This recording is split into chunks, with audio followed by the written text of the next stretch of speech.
किसी राज्य में एक राजकुमारी थी, जिसके पास सुख सुविधा की सभी चीजें थी। दासियां हर पल उसकी सेवा में लगी रहती थी।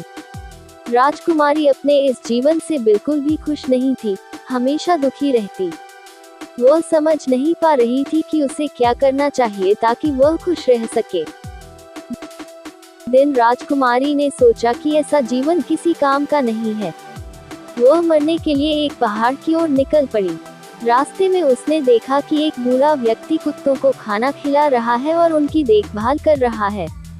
वह वृद्ध व्यक्ति बहुत खुश दिख रहा था, जैसे कि उसके जीवन में कोई परेशानी ही नहीं है। राजकुमारी ने वृद्ध को खुद के बारे में बताया और पूछा कि बाबा, आप इतने खुश दिख रहे हैं, इसकी वजह क्या है? वृद्ध ने बताया कि राजकुमारी जी, कुछ दिन पहले मेरी पत्नी और बच्चे एक दुर्घटना में मर चुके हैं। मैं बहुत निराश था और अपने जीवन को खत्म करना चाहता था। एक दिन मैं अपना जीवन खत्म करने जा रहा था, तभी रास्ते में कुत्ते का छोटा सा बच्चा मेरे पीछे आ गया। मैं उससे बचने के लिए तेज दौड़ता हुआ अपने घर आ गया। पीछे पीछे वह बच्चा भी आ गया। मैंने दरवाजा बंद कर दिया। कुछ देर बाद बाहर देखा तो वह कुत्ते का बच्चा ठंड की वजह के कांप रहा था। मुझे उस पर दया आ गई। मैंने उसे कंबल में लपेट दिया, पीने के दूध दिया।